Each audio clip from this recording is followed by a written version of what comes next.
이사야 65장 17절. 보라, 내가 새하늘과 새 땅을 창조하리니 이전 것은 기억되거나 마음에 생각나지 아니할 것이라.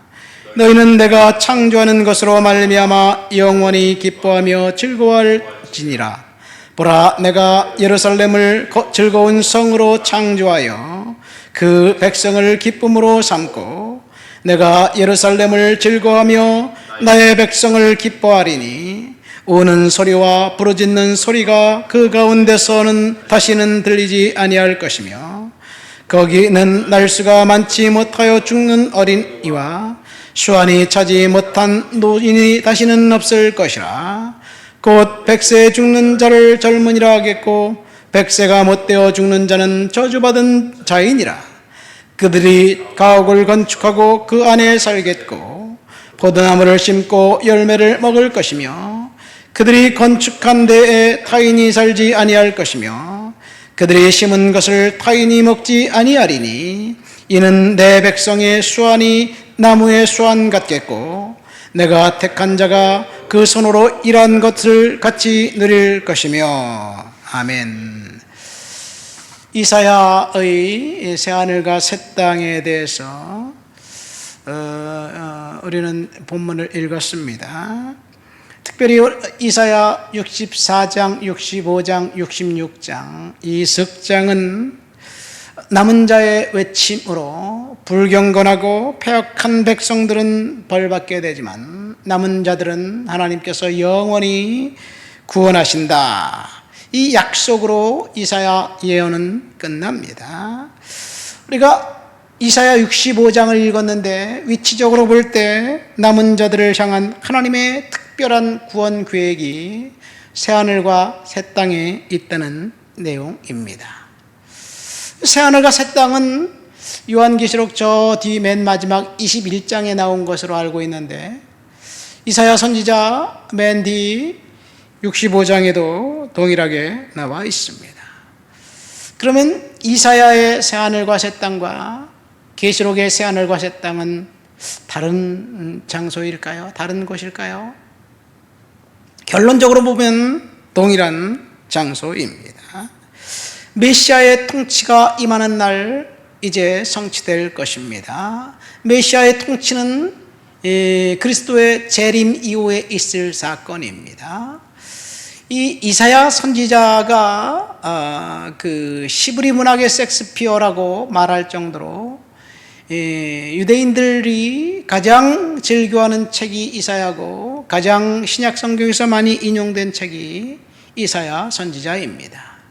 이사야의 메시지를 통해서 세례 요한이 광야에서 외쳤고 이사야의 메시지를 첫 성으로 예수님이 희망을 선포했고 해방을 선포했습니다. 이사야 선지자는 그리스도의 탄생과 그리고 역경과 사역과 십자가와 재림을 아울러 예언했습니다. 그러니까 이사야 선지자는 그 그리스도의 초림을 예언했고 그리고 재림을 예언했습니다. 이사야 예언의 특징은 말일에 종말의 날, 심판의 날, 하나님의 통치가 임하는 날, 그날에 임할 구원을 이제 역설하고 있는데 이 처음 이사야의 청중들에게는 그 말일 종말의 날은 멸망한 유다가 회복될 것을 이야기하고 그리고 이제 이사야의 청중인 우리들에게 그날은 예수님이 재림하신 이후 새하늘과 새 땅을 이룬 구원의 확실한 날을 의미합니다. 이사야가 초림과 재림을 둘 다 예언했다고 했지요. 우리 이사야가 예언한 초림은 이사야 11장에 나와 있습니다. 11장 1절에 보면 이새 줄기에서 한 싹이 나서 이새 줄기에서 난 한 싹 그가 바로 메시아인데 그가 그리스도입니다. 메시아는 시브리 말이고 그리스도라는 단어는 그리스 말입니다. 헬라 말입니다. 그러니까 동일한 의미입니다. 왕이라는 뜻입니다. 이사야 11장에 보면 우리 한때 그 복음 선거가 있었죠. 독사굴에 어린이가 손 넣고 장난쳐도 물지 않는 참 사랑과 기쁨의 그 나라가 속히 다가오리라. 이 찬양이 바로 이사야 11장에 나와 있는 그리스도의 초림에 대한 이야기입니다. 표범이 어린 염소와 함께 뛰놀고 이리가 어린 양과 함께 살 것이고, 그리고 어린 사자가 이제 살찐 짐승을 잡아먹지 않고 젖 먹는 어린아이가 독사굴에 손을 넣고 장난쳐도 물지 않는 그 땅, 그것이 그리스도의 초림에 대한 예언인데, 신약 성경에 보면 예수님이 초림했을 때 그런 일이 일어났습니까?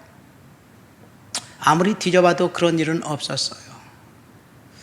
그럼 이것은 영적인 의미와 상징에 대한 이야기일까요? 뭐 그렇게 볼 수도 있겠죠. 그러나 예수님이 십자가를 지고 돌아가신 사건, 사람들이 예수를 거부한 사건만 신약 성경에 나왔는데, 예수님이 부활하시고 승천하시고 난 다음에 예루살렘 교회 공동체에서 이러한 일들이 진짜 일어났습니다.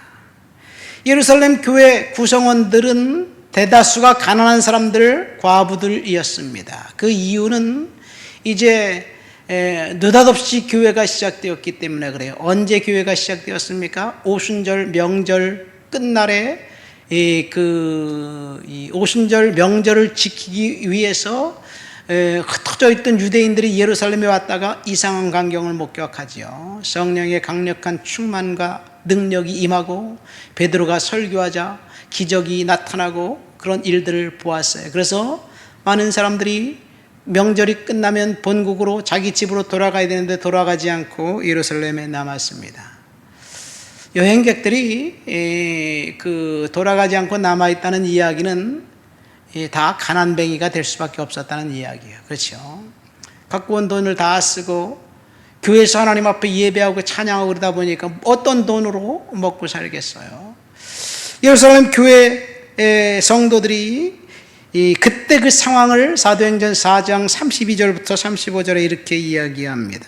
믿는 무리가 한 마음과 한 뜻이 되어 모든 물건을 서로 통용하고 자기 재물을 조금이라도 자기 것이라 하는 이가 없더라.